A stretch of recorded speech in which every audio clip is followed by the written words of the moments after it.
DXDC Radyoman Report. Musakay ta karon mga kasama sa Beechcraft King Air C-90 NB393 para sa paghimuong air surveillance ug photo exercise sa Philippine Navy.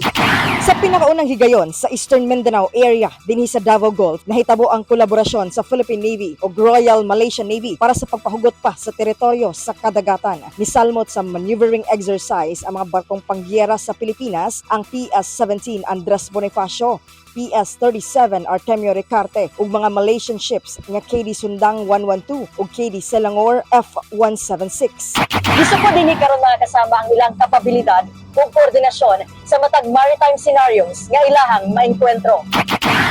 Sumala ni Royal Malaysian Navy kun RMN Commanding Exercise Director Captain Muhammad Fairuz Ben Hassan gawas sa pagbayloay og mga kahibalo ug skills tumong niini ang long-term relationship sa Pinoy Navies. It's not going to be stopped here by the end of the exercise. It's going to be prolonged because we are going to be long-lasting friendships countries to benefit from each other than the exchange of knowledge and also information.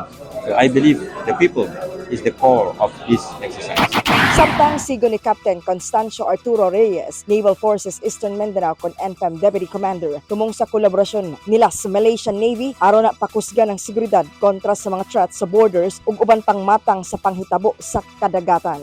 Importante yung katabi nating bansa, yung kapitbahay natin, ay iisa yung ating mithiin na maging maayos ang ating boundaries at pwede tayo magkaroon ng ehersisyo kanuman na mangyari sa ating respective territories. Kasama mo, 1,000 feet above sea level sa Davao Gulf, Radyoman ay ni Ganita, Tatak RMN.